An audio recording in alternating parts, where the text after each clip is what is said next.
Bonjour Adrien, je t'ai lancé l'invitation parce que j'ai vu les interviews que tu pouvais faire, j'ai vu les occasions de donner la parole à des personnes très intéressantes je me suis dit en fait ce serait intéressant déjà de lui rendre l'appareil parce que euh, toutes les interviews que tu as pu faire et que moi j'ai pu les regarder gratuitement et je sais le temps que ça prend et ce moment en fait justement est une manière de te dire merci.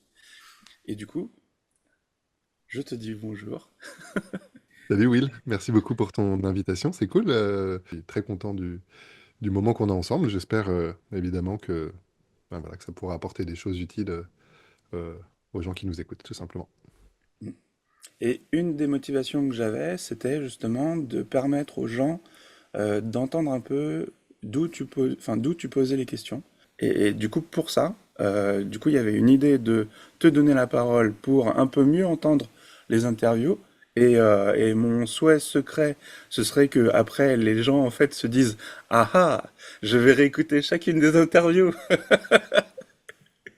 Et, euh, et pour avoir préparé ce moment et en avoir écouté quelques-unes là, je pense que de toutes les manières, ça vaut le coup de les réécouter.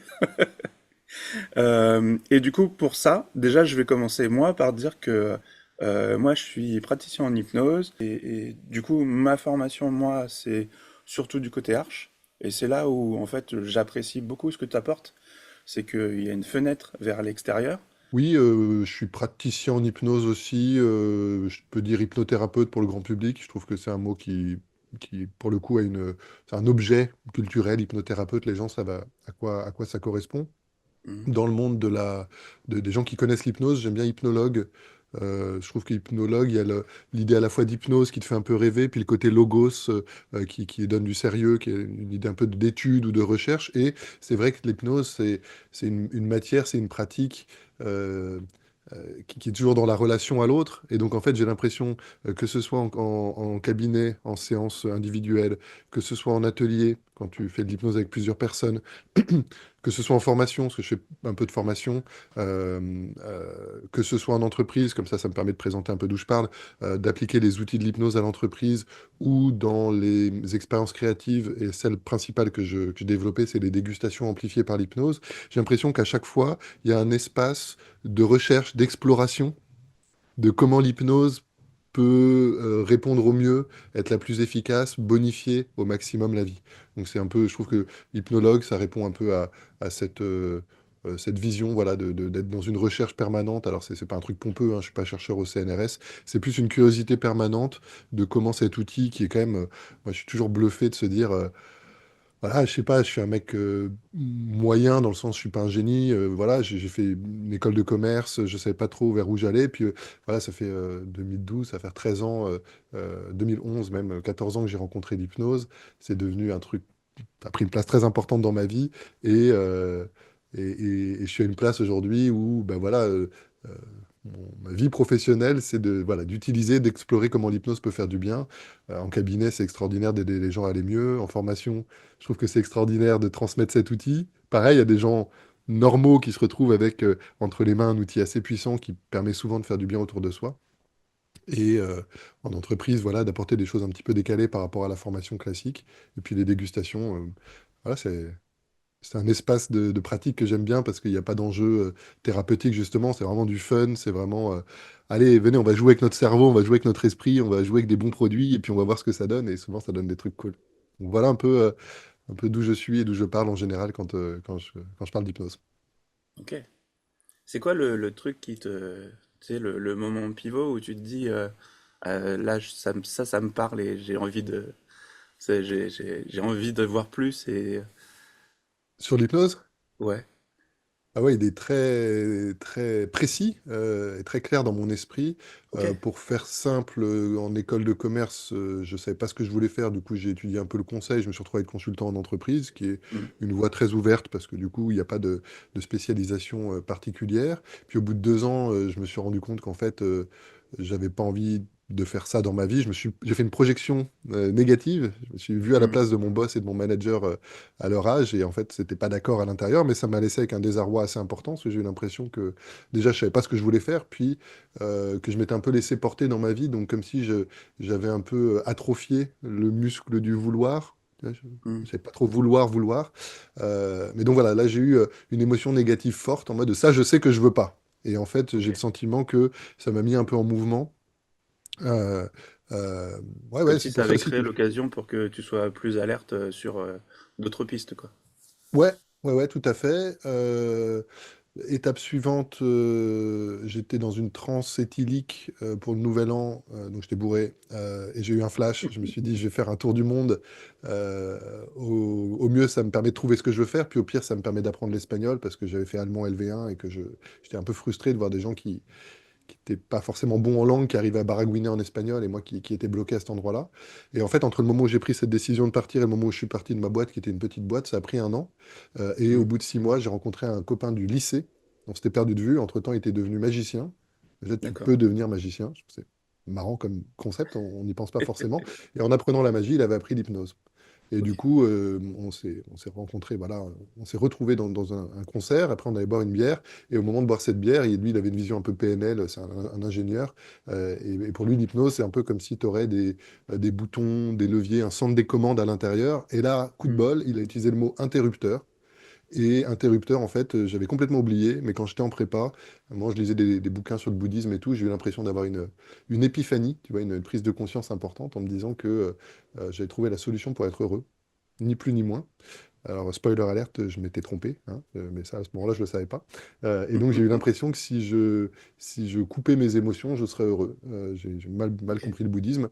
Et en fait, quand il a utilisé le mot interrupteur, ça m'a rappelé que, du coup, un certain nombre d'années auparavant, 2, 3, ouais, 5 ans auparavant, facile, 7 ans, dans le bus, quand j'ai eu cette épiphanie, j'avais eu l'impression d'allumer ou d'éteindre un interrupteur. Et quand il a utilisé ce mot-là, j'ai revu mon interrupteur et il était couvert de poussière.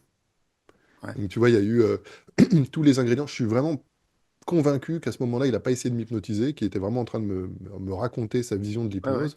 Et moi, inconsciemment, je m'en suis saisi. Donc évidemment, j'étais concentré parce que c'est quand même intéressant de parler d'hypnose. J'ai mon imaginaire qui est activé parce que du coup, bah, j'ai cette image qui s'impose à moi. Et en plus, c'est un imaginaire presque imaginal dans le sens où comment dire, il est autoportant, il a presque son agentivité ou sa volition. Enfin, il a sa vie propre, cet imaginaire. Tu vois, j'aurais pas pu penser consciemment rajouter de la poussière sur cet interrupteur, je crois pas.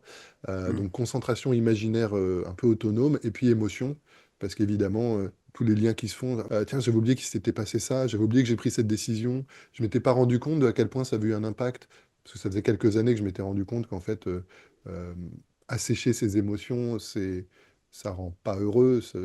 Quelqu'un j'avais parlé de sérénité, puis une personne m'a dit, t'es sûr que ça rend pas apathique en fait?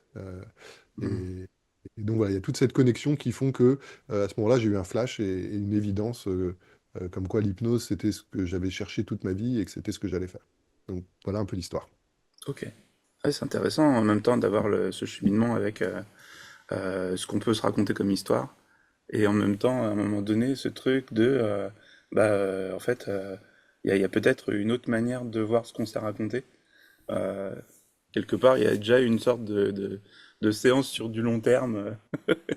Il y a déjà une progression. Je pense que l'hypnose, ça nous donne un modèle de compréhension de comment on fonctionne, de notre esprit, de nos émotions, de nos décisions. Et donc, j'imagine que c'est pour ça aussi que ça parle autant que des gens qui peut-être ne se savent pas de bons sujets ou qui se pensent de mauvais sujets peuvent, sur une scène de spectacle, se révéler être de très bons sujets et faire toutes les pitreries qu'on retrouve en spectacle. Donc voilà, j'ai l'impression que l'hypnose est venue, comment dire, calquer une espèce de grille de lecture ou de compréhension qui a donné du sens à ce que j'avais vécu. Euh, Hmm. donc, ouais, c'est une interprétation du réel et de la vie humaine. Moi, je trouve que c'est la meilleure que j'ai rencontrée, donc je crois que c'est pour ça que je suis fan. Hmm. Je trouve que c'est celle qui nous décrit le mieux et qui nous donne le plus de levier d'action sur nous-mêmes, sur nos émotions, nos ressentis, notre mental. Euh, Après, je suis toujours assez précautionneux, tu vois. Enfin, il y a plein d'autres grilles de lecture, il y a plein d'autres actions. Il y a les arts martiaux, le yoga, la respiration. que sais-je, le dessin, le côté dimension artistique, des dimensions méditatives, spirituelles. Enfin, puis, je pense même Oui, plein de ça, choses auxquelles je pense même pas, quoi. les portes sont innombrables. Ça, c'est. Et moi, c'est une des choses que je trouve juste géniale enfin, au côté être humain. C'est le côté de chercher de toutes les manières possibles à un moment donné être dans un autre état. Et le fait de dessiner, le fait de représenter des choses, le fait de discuter, le fait enfin, je trouve ça juste génial, cette espèce, à un moment donné, comme une sorte de mouvement qui serait un peu plus fort que les autres, où, quoi qu'il arrive, à un moment donné, l'être humain a une direction vers un truc, en fait, où il oublie un peu le temps, il oublie où il est, il oublie comment est son corps, et il peut passer du temps dans une activité. Je suis sensible à ça, j'avais entendu comme quoi, et parfois tu regardes la télé, puis tu peux avoir des trucs intéressants. Je crois que c'était en regardant Roland-Garros, et le Mm. commentateur disait, l'être humain, c'est le seul animal qui est capable d'inventer des jeux, et ensuite de devenir excellent à ces jeux.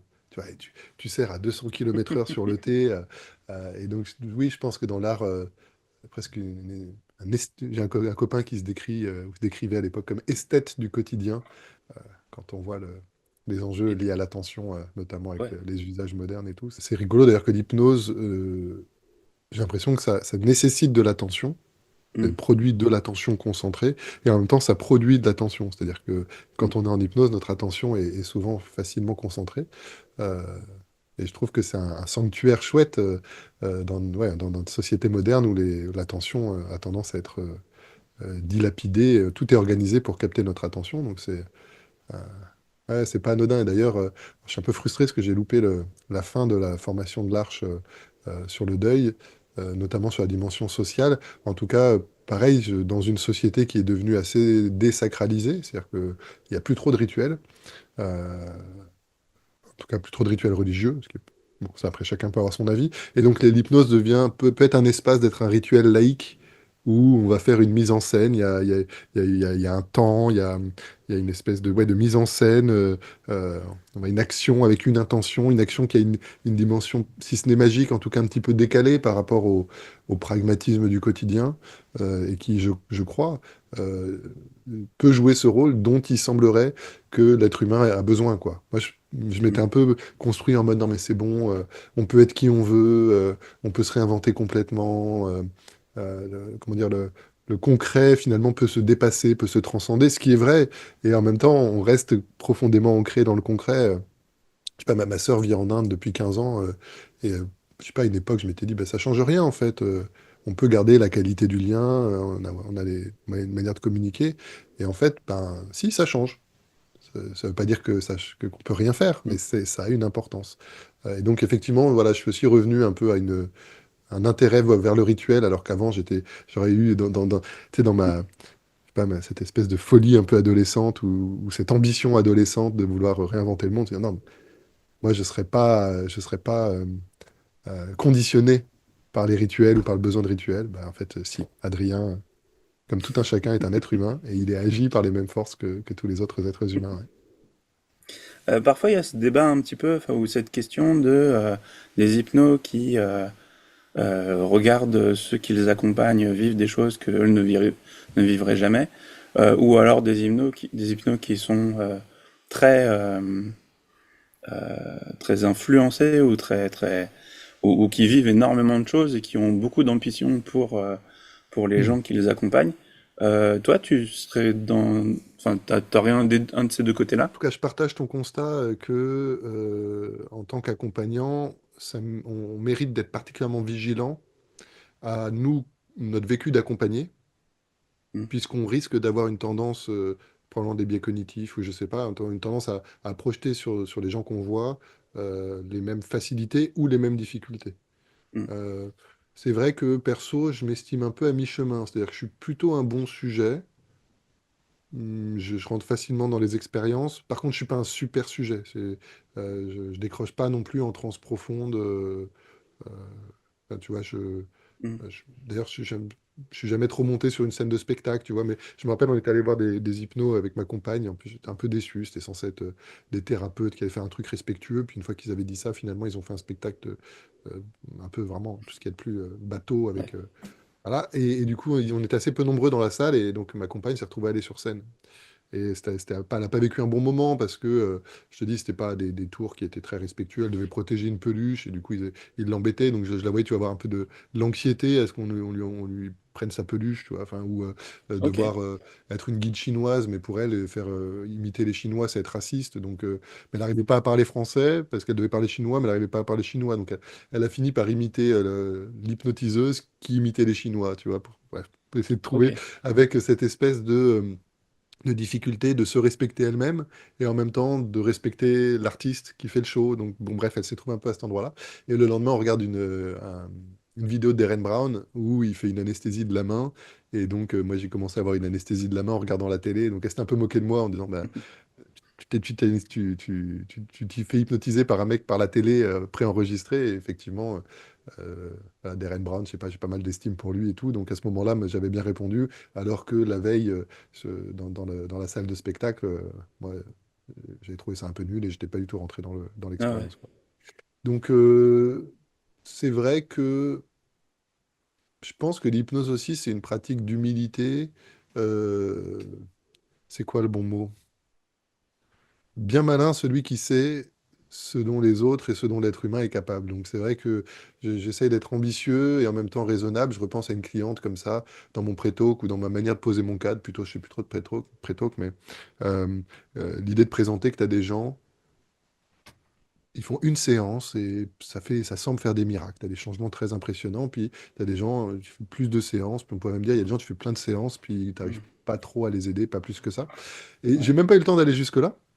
Parce qu'en évoquant le fait que certaines personnes obtenaient des résultats spectaculaires très rapidement, c'était inaudible pour cette personne. Tu vois, elle a fondu en larmes. Ça fait des années, toute sa vie, en fait, qu'elle est en grande difficulté, un passé très compliqué, tout un tas de tentatives thérapeutiques pour essayer d'aller mieux. Et donc, l'idée même d'aller mieux rapidement était choquante, en fait. Euh, donc, euh, ouais, ouais, non, c'est une bonne question. J'ai l'impression d'être vraiment ancré dans le fait que moi, mon expérience de l'hypnose et mon expérience du changement, c'est vraiment c'est une petite expérience humaine circonscrite. C'est ma manière à moi, Adrien, de le vivre.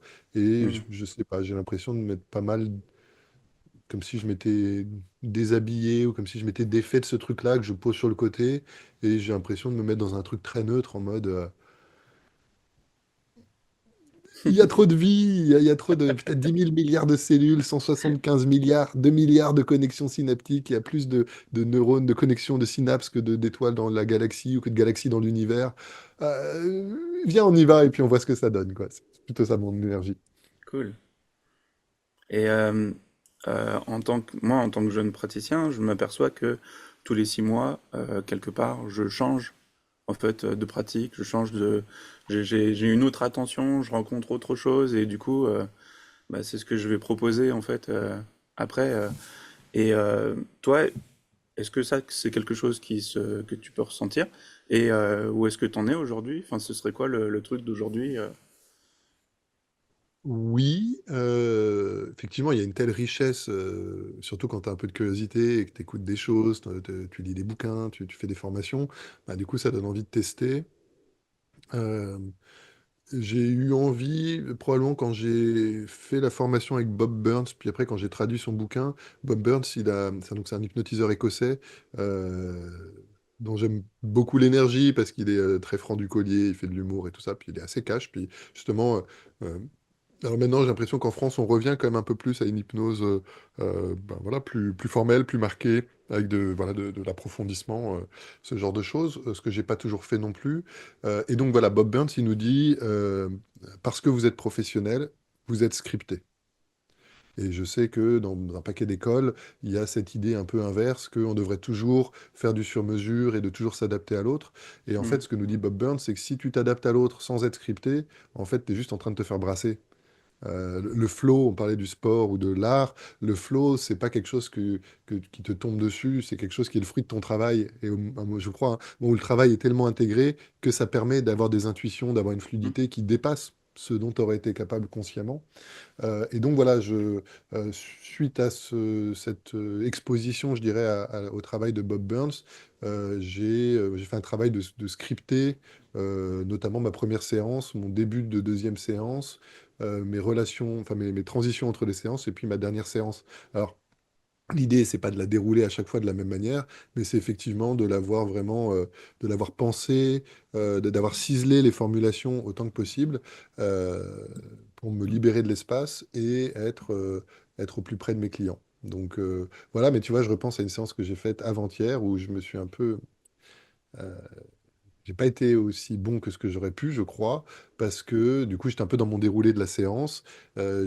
Parfois, on fait un entretien préalable, parfois pas. Et là, en l'occurrence, on faisait un entretien préalable. Puis à moi, je vois, dans l'entretien préalable, je vois que ses yeux, tu vois, ils commencent un peu les pupilles à se dilater, les yeux qui ont envie de se Mm. fermer. Et alors, on l'a nommé, et du coup, c'était intéressant. Mm. Euh, mais on a préféré rester sur l'entretien préalable. Et puis après, j'aime bien la technique des mains miroirs. Et puis, j'ai refait les mains miroirs. Je pense que je l'ai plus ralenti qu'autre chose à ce moment-là. Je pense que quand ça s'est présenté, j'aurais mieux fait de faire, bah, attendez, les questions c'est très bien, mais là il se passe quelque chose. Autorisons-nous à suivre ce feeling-là. Et sans avoir décidé de prendre ce train, je pense que ça aurait été beaucoup plus simple après de lui dire, bah tiens, tenez, fixez un point, laissez vos yeux à nouveau, les paupières devenir Mm. lourdes. En plus, je crois que c'était un peu sa représentation de l'hypnose, les paupières qui deviennent lourdes. Ouais. Donc, pour synthétiser, je dirais qu'aujourd'hui, j'ai stabilisé mon approche. J'ai essayé de concevoir un accompagnement euh, qui s'appuie sur les grands axes, je dirais, d'un côté idéomoteur, de l'autre imaginaire, entre les deux de la relaxation, Mm. qui est structuré, un fractionnement, qui encourage à l'auto-hypnose. Le but étant que voilà, j'ai une espèce d'autoroute qui la plupart du temps est efficace. Et dans le cas que je décrivais il y a un instant, qui je pense j'aurais peut-être mieux fait de prendre le chemin de traverse qui se présentait. Mm. Euh, mais voilà où en est ma pratique. Mais c'est vrai que c'est de nature à pas mal évoluer. On en discutait encore ce week-end avec d'autres praticiens. Alors j'ai un peu honte, mais tant pis, je crois qu'il faut que je sois sincère. Je crois qu'on est nombreux dans ce cas-là, donc finalement je pense que c'est ça, j'espère. Je me mets un peu à nu, mais tu te rends compte qu'après 10 ans ou 12 ans de pratique, ben, il y a des moments où tout est très clair, tu as l'impression que tu sais exactement ce que tu fais, pourquoi tu le fais, et puis il y a des moments où, je sais pas, je suis encore un peu brassé, où je me pose des questions sur si ce que je fais, c'est vraiment les meilleurs chemins. Euh, Tu veux dire que t'es ah, humain? Mince. Tu te poses des questions? je sais pas, parce que oui, non, ça c'est bien, mais j'ai l'impression de ne pas avoir autant de solidité dans ma vision Mm. de ce que je fais, de l'hypnose, de l'accompagnement, que peut-être au bout de ce temps de pratique, on devrait peut-être pouvoir avoir.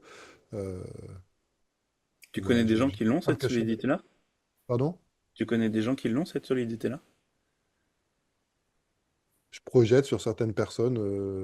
Je pense justement à Cyril Champagne, par exemple. J'ai l'impression que tu vois Mm. sa vision, des grilles de lecture qu'il utilise, etc. Alors après, c'est un chercheur invétéré, donc c'est pas arrêté, mais comme s'il y a, voilà, il y a une espèce d'assise qui. Mais peut-être, enfin, il faudrait lui demander, mais peut-être que je projette un peu sur lui. Mais c'est vrai que je constate que, euh, même avec pas mal de bouteilles, on se pose encore beaucoup de questions Mm. dans l'accompagnement en général et dans l'accompagnement en hypnose en particulier, quoi. Mais c'est peut-être un truc où je me trompe et c'est peut-être parce que c'est encore frais.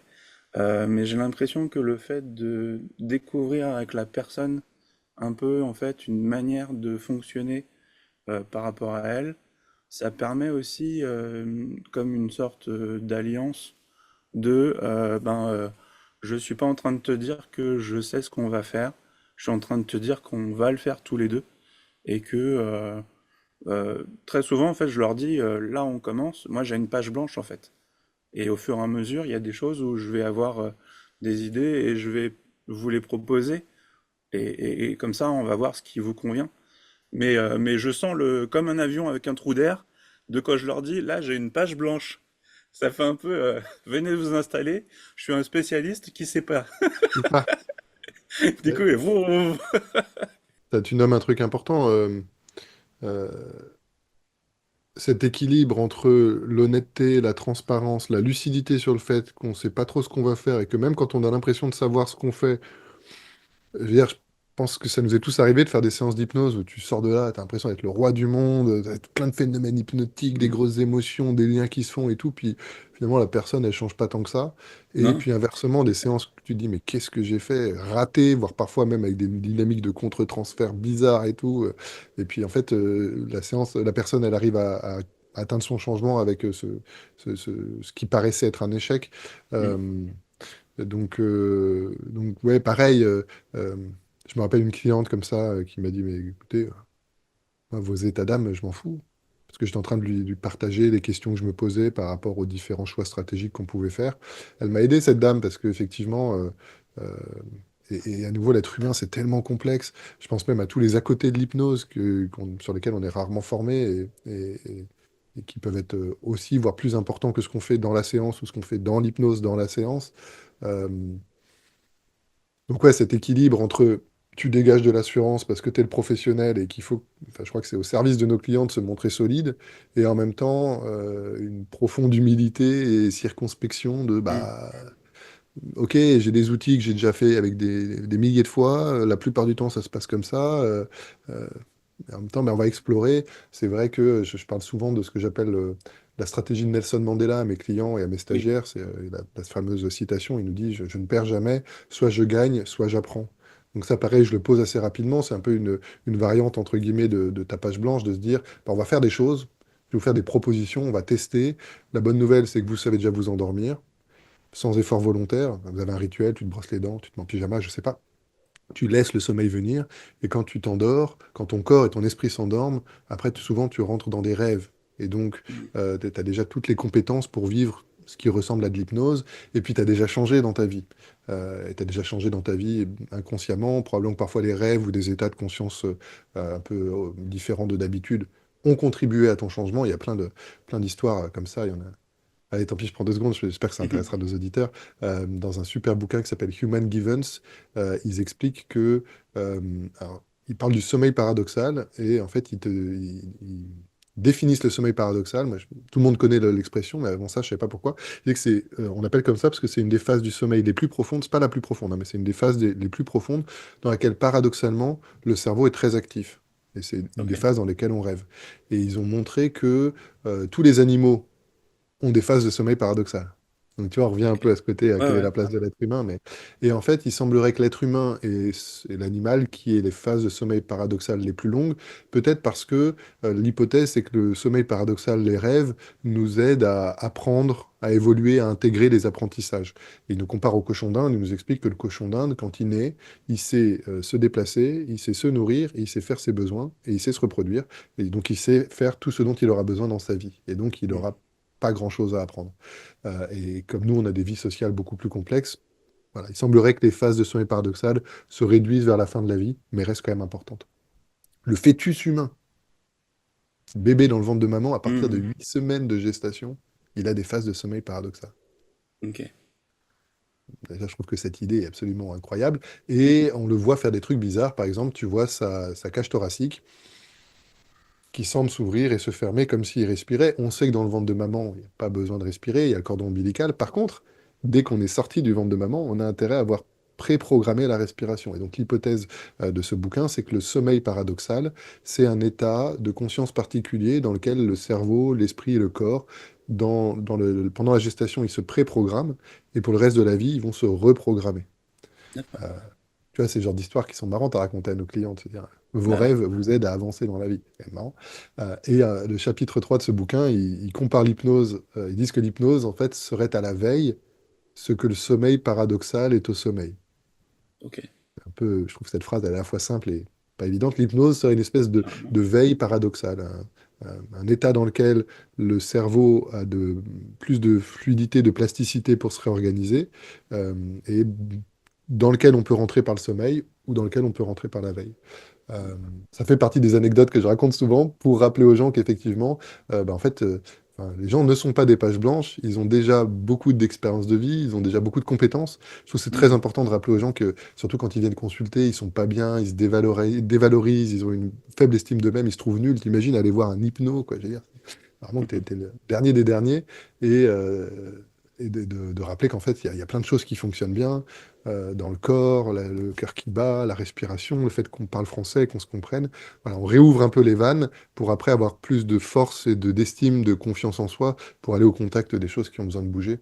Euh, Hmm. et, et- et donc voilà, il peut y avoir une tranquillité à se dire on explore, on teste, on va faire des techniques, puis on voit comment ça répond pour vous. Et effectivement, euh, après, ça va dépendre de chacun. Trouver le bon équilibre entre, à minima, je dois dégager de l'assurance parce que c'est une suggestion fondamentale. Hmm. Si tu vois quelqu'un et que tu sens qu'il ne sait pas ce qu'il fait, tu risques de partir dans ton Oui, oui, bien sûr. auto-hypnose. Je vais pas j'espère pas me laisser guider. Et en même temps, ouais, une honnêteté profonde et radicale qu'on ne peut pas savoir à la place de l'autre. C'est Philippe Haïm, dans l'interview qu'on a faite, il parle de Hmm. la citation de François Roustan qui est super. Je n'ai plus de mémoire, mais c'est je me sais dans l'incapacité radicale de faire à la place de l'autre. Je ne peux que le sommer, entre guillemets, de le mettre dans un contexte. Je lui demande de le faire, mais après, il n'y a que lui qui peut le faire. Et en vrai, il peut même pas le faire lui. Il ne peut que le laisser venir, le laisser advenir. Hmm. Euh, Effectivement, en tout cas, il y a une vraie. C'est vraiment complexe. Il y a beaucoup de paramètres et il y a souvent des ambivalences, effectivement, entre être ferme et solide et en même temps très souple, être très clair et en même temps parfois euh, peut-être un peu confus volontairement ou involontairement, Hmm. euh, parfois guider et parfois laisser l'autre guider. Et je trouve que c'est une école de vie importante. Moi, ça vient résonner avec ma vie perso où, je sais pas, parfois j'ai l'impression que, tiens, je sais pas si ça parle à nos auditeurs, nos auditrices ou à toi, mais c'est cette illusion parfois que tu aimerais avoir une solution simple et tu sais que c'est fini, ça marche. Et en fait, bah, je crois pas que la vie, ça marche comme ça. Et donc, voilà, on peut mettre des points de repère pour plus facilement réagir et s'adapter à l'autre, mais en fonction de son histoire de vie, sa personnalité, sa manière de penser, le momentum dans lequel il se trouve, parce on réagit pas toujours de la même manière en fonction de ce qu'on est en train de vivre, nos Évidemment. techniques d'hypnose, nos techniques d'accompagnement et qui on est nous, bah, ça fait un sacré bousin à venir Ah ouais, coordonner, c'est et la clair. plupart du temps, ça se fait tout seul, mais ça mérite d'être un peu pensé aussi. Ouais. Ah ouais, je vois ce que tu veux dire. C'est quoi qui te fait le plus plaisir dans tout ce, dans tous ces mouvements d'hypnose, en fait, quelque part? Parce qu'il y a le côté où toi, t'es accompagnant, il y a le côté où bah, il se passe des choses pour les gens, il y a le côté où toi, tu permets qu'il se passe des choses, il y a le côté où, du fait qu'il y ait cette matière, tu t'intéresses à plusieurs domaines, et pour le coup, moi, pour l'instant, j'ai l'impression que ce qui est hyper intéressant, c'est que comme c'est pas complètement normé, ça fait qu'on est partout. Et le Cyril Champagne, pour moi, c'est celui qui ouvre les fenêtres dans tous les sens. Et que ça fout le bordel parce qu'on se dit, merde, il y a trop de fenêtres. Mais en vrai, il y a plein de fenêtres. Et en même temps, il y a tout ce qui peut se passer dans la communication avec l'autre, dans le ressenti humain en quelque sorte, enfin même pas que en quelque sorte, mais et puis dans l'expectative de ce que ça pourrait en fait aider ou permettre une société qui soit un peu plus ouverte là-dessus, comme une sorte d'ambition de plus quoi. C'est quoi toi aujourd'hui qui fait allumer un peu plus le feu? Vaste question. Parce que enfin, pour le coup, pour juste rajouter la petite cerise sur le gâteau, parce que le fait que tu interviewes des gens aujourd'hui, euh, peut-être qu'il y a quelque chose, enfin, que ça participe aussi de ça. Et en plus, le fait que toi, tu formes des gens pour des ateliers d'auto-hypnose, puis le fait que tu proposes en plus cette expérience de dégustation sous hypnose, enfin, il y a quelque chose qui est, moi, quand j'étais dans ma tête, quand tu te promènes dans ma tête, il y a un truc gourmand, quoi. Il y a un truc de génial, en fait. Il y a plein de choses à faire. Mais comment c'est pour toi? Écoute, ce qui a résonné très fort en écoutant ta question, et ça a été clairement central à l'hypnose pour moi, c'est que je pense que dans les premières phases de développement de ma vie, d'enfant, ado, jeune adulte, j'étais pas mal égocentrique. C'est un peu honte de le dire, mais je crois que j'étais plutôt intéressé par moi et pas trop par les autres, Hmm. presque du mal à percevoir l'intérêt des autres, un peu, voilà, bref.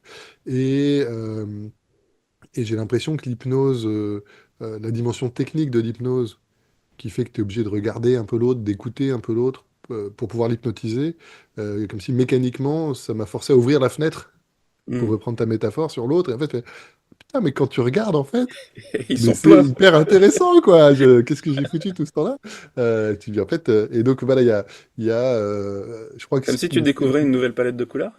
Ce serait un peu ça l'idée? Ou... Non, c'est trop limité, ça, oui. Ok. C'est quoi l'image? Bah, comme si j'étais dans une pièce et qu'en fait, je me rends compte qu'il y a le monde dehors, quoi. C'est plus. Ok. Ouais, et le monde avec de la vie. Là, la métaphore qui me vient, c'est que la pièce, elle est un peu aride. Hmm. Et c'est rigolo parce que j'ai ce mot, hein, qui revient. Je parlais d'aridité quand j'avais un peu coupé mes émotions et je pense d'aridité aussi dans le manque de lien, moi, à m'être construit en étant plus focus sur moi. Et donc, euh, l'hypnose est du coup un espèce de rituel, une mise en scène sociale, un outil qui mécaniquement, nécessairement, crée du lien humain.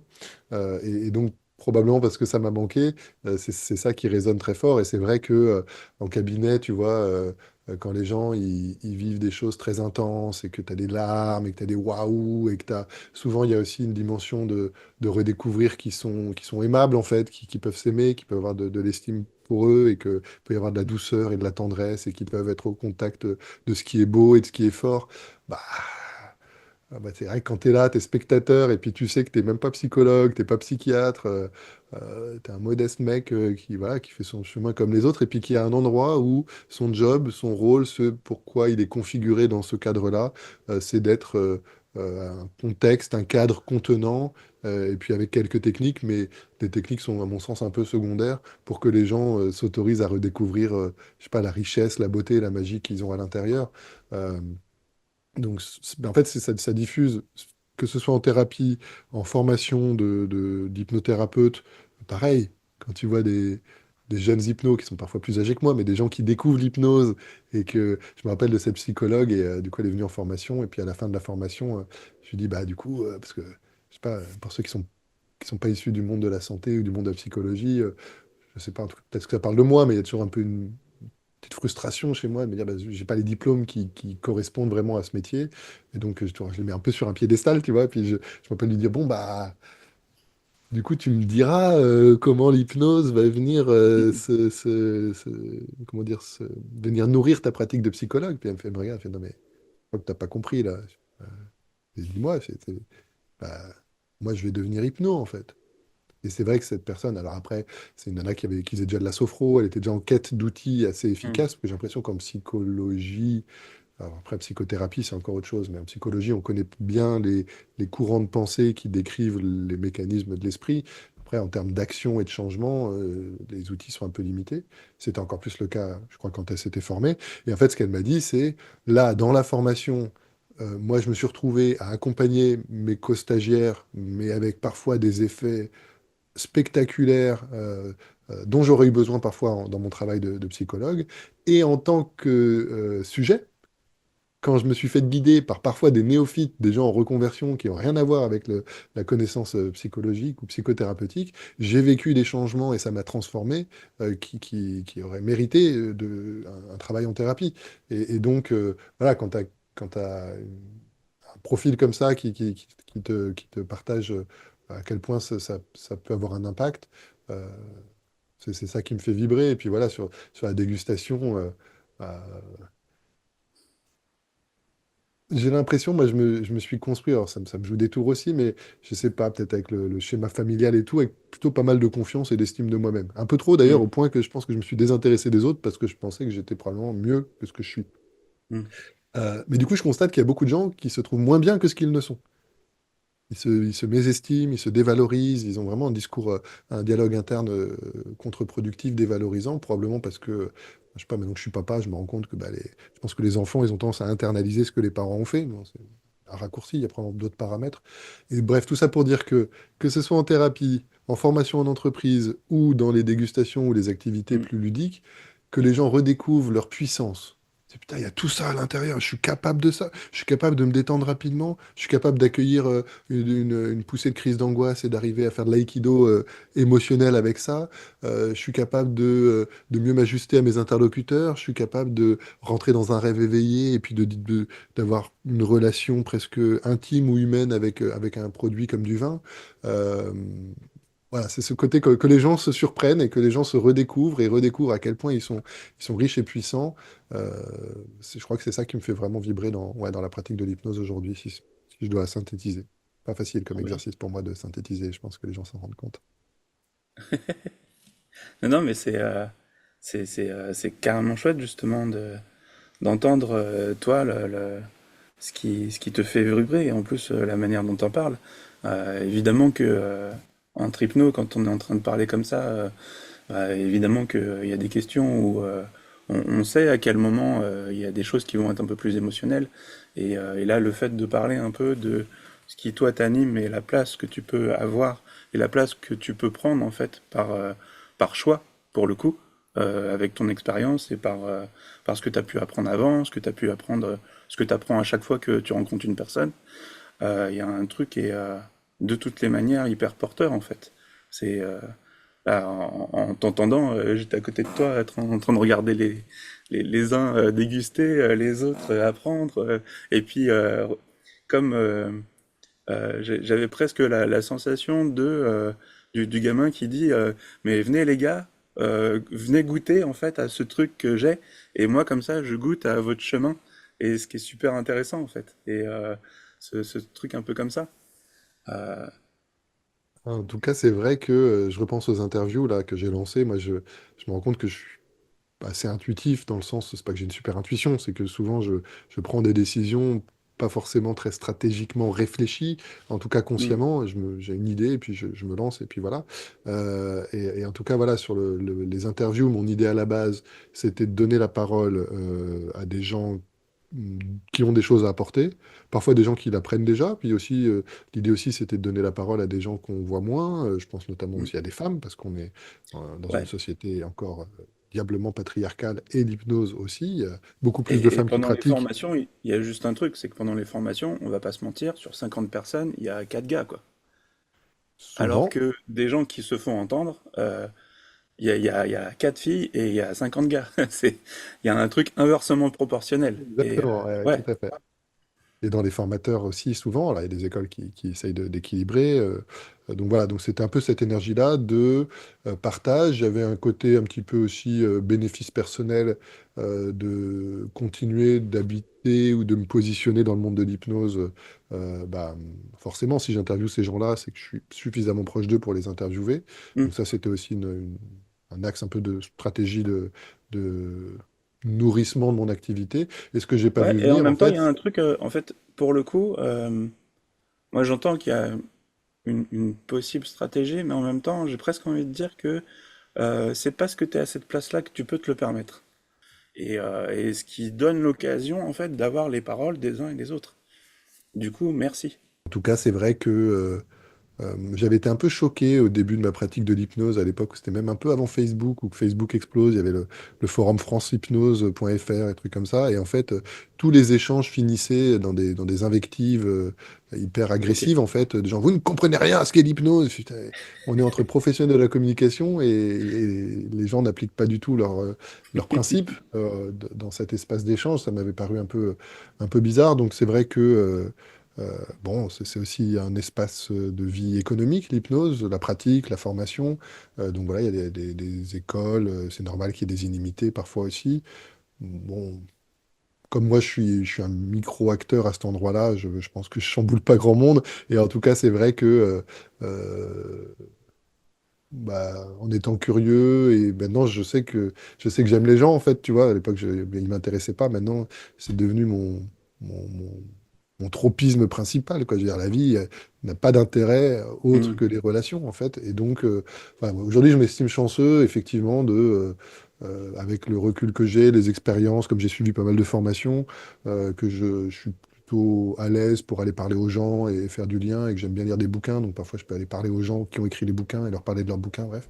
Et donc, voilà, j'ai la chance chance, c'est un mélange de préparation et d'opportunité, donc c'est pas Mm. gratuit, mais aujourd'hui, je me sens chanceux par le travail fourni et par aussi plein d'autres paramètres de ma personnalité et autres qui font que bah, il y a des gens qui acceptent de me parler et de me donner un peu de leur temps et qui peuvent être issus d'écoles différentes. Et donc, ça permet de reboucler, effectivement, au-delà de donner de l'espace aux gens. L'idée, c'était aussi de rendre disponible de l'information de qualité pour aider bah, nos pairs à mieux réfléchir. Au-delà, moi, d'en profiter aussi par effet de halo, de continuer de m'installer dans le paysage positivement. Ce que j'avais pas vu venir, c'est la dimension de supervision. C'est-à-dire qu'en fait, à Mm. chaque interview, bah, je- je me paye une supervision gratuite, entre guillemets. C'est-à-dire que Oui. bah, comme je questionne les gens, finalement, je viens les questionner sur moi ce qui me questionne. Et donc, je bénéficie de leur sagesse et de leur vision. Et puis, on revient à ce qu'on disait. Et même le moment qu'on est en train de partager, oui, pour moi, il a une valeur importante. Au-delà, j'espère que ce que je raconte, ça a de l'intérêt pour les gens qui sont intéressés par ces sujets-là. Mais en tout cas, ce qui est sûr, c'est que bah, là, on se retrouve à passer un moment ensemble, Mm. un moment d'échange, d'humanité. On apprend à mieux se connaître. Et voilà, tout ça, ça contribue. On peut avoir parfois une attraction, une forme de cordialité où voilà, il y a un peu des atomes crochus. Tu te dis, tiens, cette personne-là, j'aime bien comment il parle, j'aime bien comment il se positionne, j'aime bien, peu importe. Euh, Si on ne le nourrit pas, ça peut rester très superficiel. Et puis si on vit des expériences comme ça, ben, ça contribue à nourrir la relation. Donc c'est vrai que ces interviews m'ont vraiment permis de grandir dans ma pratique. J'en ai une ou deux, je pense à celle de Christophe Dufour, où après l'interview, je me suis dit, mais il m'a hypnotisé, parce Ok. que ma pratique a changé, tu vois. Euh, et donc voilà, du contenu pour moi aussi, et puis surtout du lien humain qui se renforce. Quand on vit des vies, je sais pas, avec des schémas plus classiques où il n'y a pas de reconversion, je veux dire, ben souvent, tu développes ton réseau quand tu es à l'école, tu te fais des copains, puis Mm. etc., jusqu'aux études supérieures. Puis après, tu as un métier, donc tu as encore un nouvel espace où tu développes du réseau et du Ouais. lien. Et puis après, ça s'arrête un peu mécaniquement. Et du coup, Mm. je trouve que l'hypnose, c'est un des gros cadeaux aussi. C'est qu'en fait, ben, aujourd'hui encore, je rencontre des gens. Tu vois, ce week-end, j'étais donc à l'Arche pour Mm. leur module sur le deuil. Ben, j'ai discuté avec des gens que je connaissais pas. Et ben, c'est chouette quoi, d'être à un endroit où on a plutôt des passions communes, on a plutôt des passions dont je trouve qu'elles ont des valeurs intéressantes. Tu le disais en Ouais. filigrane, qu'est-ce qu'on apporte au monde. Ben, voilà, j'ai l'impression que le bien-être, la santé mentale, en tout cas, avoir un meilleur vécu émotionnel, meilleur usage de son cerveau, de son esprit et de son corps, que les gens soient mieux et qu'ils puissent mieux interagir avec les autres. Je trouve que c'est une chouette place dans le monde aujourd'hui qui paraît un peu dur parfois. Mm. Ouais, même si, juste pour le coup, ce week-end, j'en ai aussi discuté, euh, parce que comme j'étais au stage d'Hervé Hypnosoma, du coup, Salut il y avait bien à un moment également. donné, on a eu cette discussion aussi avec une des personnes sur ben, le chemin en quelque sorte qui était en train de se faire sur le fait que nos parents et nos grands-parents n'avaient pas forcément cette idée de tiens, et si on respirait 2 minutes pour écouter nos émotions, mais que possiblement que pour ben, nos enfants, ça pouvait être un sacré chouette tournant, le fait que en fait ça devienne quelque chose qui soit sur la table et que le moment où tu vas voir un psy, c'est pas parce que t'es fou, c'est parce que tu as peut-être juste besoin de développer une pensée sans qu'elle soit problématique et que pour les moments où c'est un peu plus dur, ben, au moins il y a des espaces pour ça qui sont un peu plus clairement ouverts et puis que plus tard, ben, les choses puissent continuer comme ça. Donc, comment toi comment, comment tu verrais le toi de plus tard, comme, comme on dit des fois? Euh, alors, je vais me laisser quelques secondes pour réfléchir à ça en Ouais. répondant, en rebondissant sur ce que tu viens de dire. En tout cas, ce qui est sûr, donc moi j'ai mes deux fils, enfin mon fils est né à 3 ans et le deuxième va avoir 1 an. Donc je suis vraiment au tout début de cette aventure.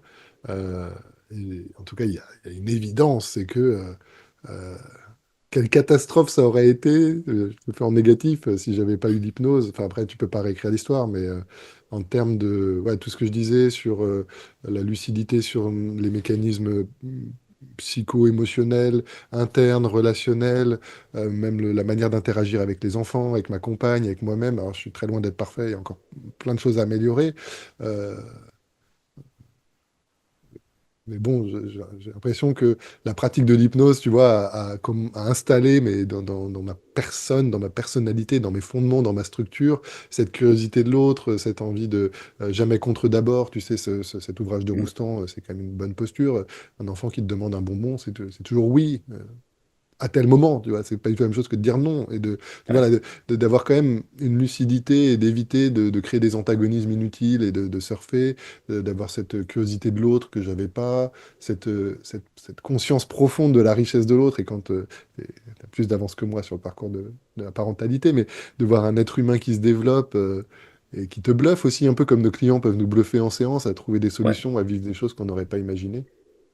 Donc, euh, donc en tout cas, voilà, euh, il se trouve que la relation avec la personne dont je parlais, là, le magicien, malheureusement, s'est arrêtée euh, depuis quelques années. N'empêche que je suis hyper reconnaissant à la fois de m'avoir apporté cet outil, ce métier, cette place dans la société cette place vis-à-vis de moi-même et dans mes relations proches et intimes. Euh, donc ça, c'est vraiment extraordinaire. Euh, J'essaie de retrouver la question que tu m'as posée. Oui, où est-ce que je me vois dans le futur? Ah. Moi, mes enjeux, là, ils sont principalement économiques, c'est-à-dire qu'étant un petit peu intuitif et ayant peut-être grandi dans une forme d'abondance, je suis en train de découvrir que avoir des routines, avoir des structures, je pense même voilà, de démarchage commercial, tu vois, pour mes activités en entreprise ou pour les dégustations. euh, Ça, c'est le virage que je suis en train de prendre pour effectivement être plus serein, euh, mm. pour, euh, pour générer plus ou mieux d'activités économiques. Euh, Comme voilà, si pour mieux accompagner, il fallait aussi quand même décaler un peu le métier vers quelque chose de communicant et structuré, un peu cette idée, un peu ce qu'expliquait Chloé Elsner en fait, sur son idée que bah, son métier devenait un peu autre chose. Hmm. Bah alors, pour le coup, je m'imagine pas arrêter le cabinet. Mm.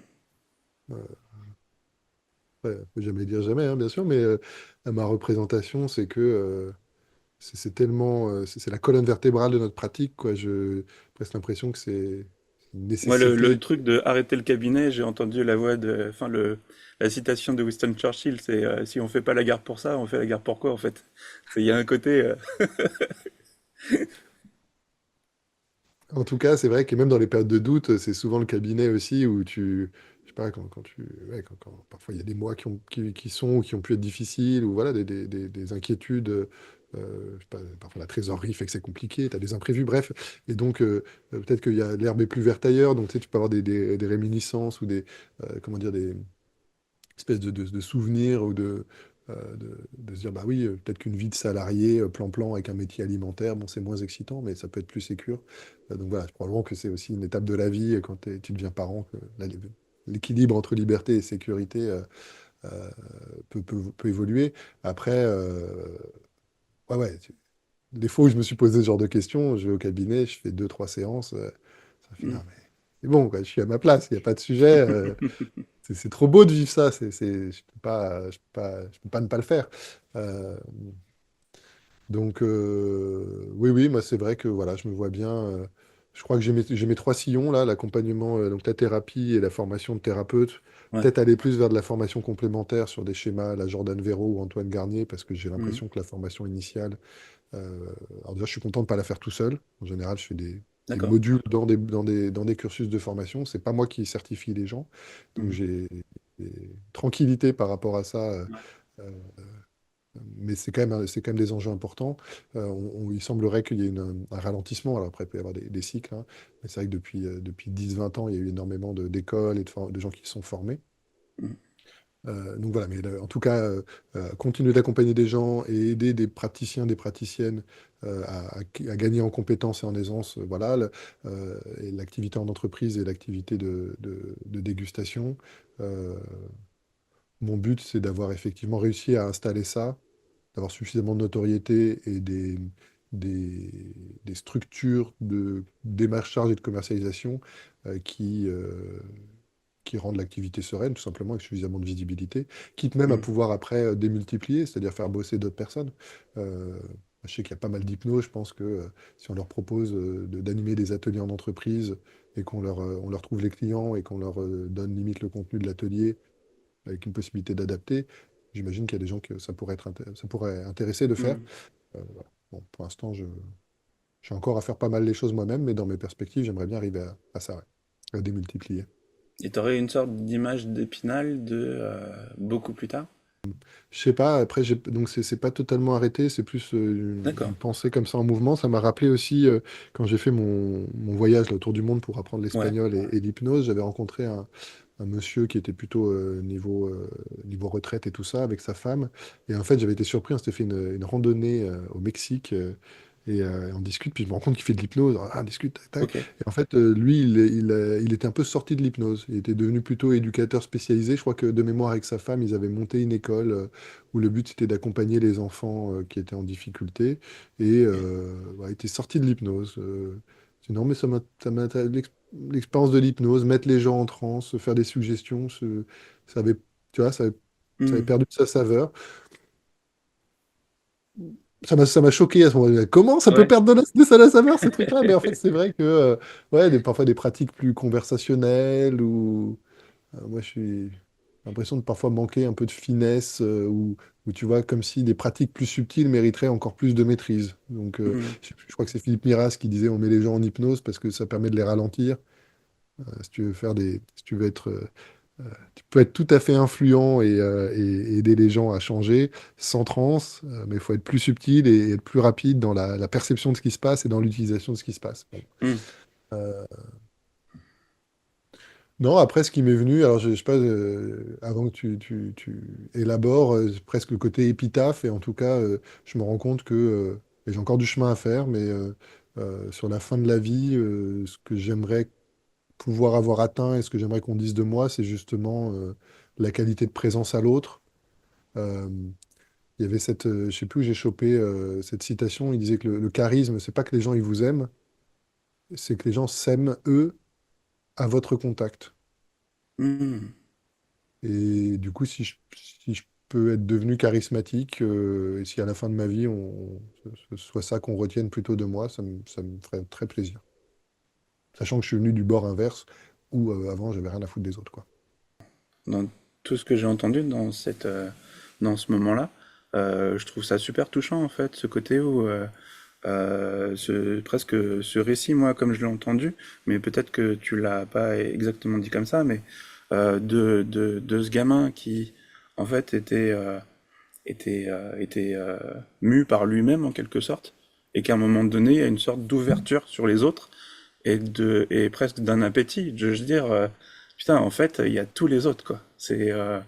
Et du coup, d'avoir cette confiance et ce truc de, bon, bah, je suis le roi de moi et du coup, mon royaume est comme ça, et qu'à un moment donné, les portes s'ouvrent et ok, là, il y a un truc gigantesque et j'entends aussi, enfin, peut-être que ça c'est, mais j'ai cru entendre aussi ce côté de, mais venez goûter justement à ce truc que parfois il semble vous manquer, cette espèce d'assurance. Moi, j'y ai goûté et, et j'aimerais vous y faire goûter aussi, ou vous permettre d'y goûter, parce qu'il y a un côté intéressant en fait là-dedans. Et que ce soit justement un échange et de voir des gens évoluer comme ça et d'être à leur côté pour leur faire goûter ça. Il y a un truc moi je trouve, est super intéressant. Donc effectivement, je pense que, je sais pas, parce que j'ai été pas mal entouré d'amour et valorisé, bah, du coup j'ai plutôt une bonne estime de moi et j'ai plutôt Ouais. confiance en moi. Parfois un peu trop d'ailleurs, donc je pense que ça a contribué au fait que je manque de curiosité de l'autre. Euh, mais je sais aussi que par exemple, quand il y a eu les attentats de novembre 2015, euh, moi comment dire, j'ai une petite difficulté. J'ai entendu à la radio que ça ne servait à rien de se cacher derrière des poubelles parce que les Kalachnikovs, c'est des armes de guerre et que les balles, elles traversent les poubelles. Et bon, avec les émotions, on sait que le cerveau, il peut faire des liens bizarres. Et donc, j'ai commencé un peu à avoir peur des poubelles. Enfin, Hmm. peur qu'il puisse y avoir des terroristes derrière les poubelles. Et c'est pas devenu une phobie, mais ça aurait pu. Je pense que j'ai eu du bol de connaître un peu nos outils, mais je sentais que j'avais du mal à les utiliser avec moi-même. Et en fait, là Ok. où j'ai eu du bol, c'est que je me suis retrouvé à faire un peu une réconciliation des parties ou un recadrage en 6 points en Mhm. PNL à la partie de moi qui me faisait avoir peur des poubelles. C'est quand je regardais une poubelle et que j'ai failli me prendre un bus. Ok. Et en fait, je me suis rendu compte que, enfin, émotionnellement, inconsciemment, il y a un truc qui s'est actualisé en mode non, mais le danger, c'est pas des terroristes hypothétiques, Ouais. c'est la vraie vie. Et en tout cas, c'est vrai que cette expérience m'a fait vachement de bien parce que je crois qu'elle a achevé de me faire descendre de mon piédestal illusoire, parce qu'en plus, j'ai plein de défauts, il y a plein de trucs que j'arrive pas à faire bien et tout. Donc, Oui, oui. euh, l'idée que Enfin, j'avais de moi-même était en plus excessivement positive. Et je crois que pour accueillir des gens, bah, de toute façon, c'est pas mal d'être soi. Ok, on a forcément des choses que les gens vont venir modéliser chez nous, surtout quand on est sur un piédestal d'accompagnant. Donc c'est mhm. vrai que moi, je sais pas, me sentir plutôt confiant en moi, confiant dans la vie, confiant en l'autre, que j'ai une posture un peu, j'aime bien jouer, je suis assez tranquille. Il peut y avoir des grosses émotions. J'ai l'impression que les gens ils sont pas en carton. Donc voilà, toute cette richesse de confiance et d'estime, je la garde. Et puis en même temps, bah, de sentir que ouais, même en étant très bien, parfois ça peut vriller en fait, on contrôle pas tout que parfois on peut avoir des moments où on dysfonctionne et puis qu'on pourrait même parfois perdre pied et vraiment. J'ai senti que j'aurais pu perdre pied en fait à cet Ok. endroit-là. J'ai même perdu un petit peu, juste pas très longtemps et pas très intensément. Et donc voilà, Mhm. ça m'a. J'ai l'impression d'être redescendu un peu je reprends cette image de l'océan là, comme si je flottais de manière un peu évaporée au-dessus de l'océan, mais du coup pas incarné et pas en lien avec les Mhm. autres. Ah bah en fait on nage tous les uns à côté des autres, on fait de notre mieux.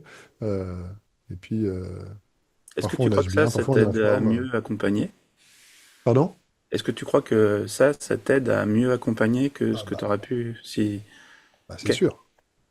Mhm. Avant, je crois que j'avais encore des résidus mais les gens sont nuls s'ils fonctionnent pas bien, tu vois. Ok. Comme bah, que moi j'ai bien mal fonctionné à cet endroit-là. Non, non, en fait, c'est normal de mal fonctionner. Puis si je regarde ma vie, en fait, il y a plein d'endroits où je mal fonctionnais, mais que je voulais pas regarder.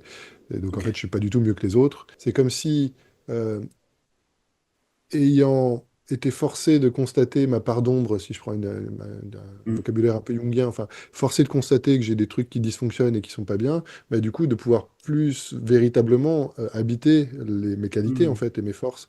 Et donc, c'est vrai que même, ça m'arrive assez régulièrement en séance de dire aux gens, enfin, de parler un peu de cette anecdote, par exemple. Ouais. Pour- Parce que les gens, en séance, en accompagnement et en formation, il y a un mouvement un peu naturel, je crois, où on va idéaliser le formateur, où on va idéaliser le thérapeute ou l'accompagnant. Mhm. Et donc, bon, voilà, faut trouver la justesse, faut pas être sans cesse à parler de soi ou quoi, mais faire des petites piqûres de rappel ou hop, tu lâches une petite goutte de, bah, en fait, Mhm. je suis un modeste être humain comme vous.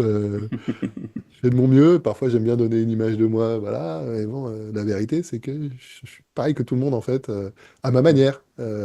Et donc, ouais, ouais, cette humilité-là, j'ai l'impression que ça m'a vraiment plongé dans le bain de l'humanité euh, dont je m'étais un peu extrait de manière illusoire et erronée. Et du coup, ouais, ouais, c'est fondamental pour ma vie en général et pour ma pratique en particulier. Ouais. Eh ben merci pour ce moment.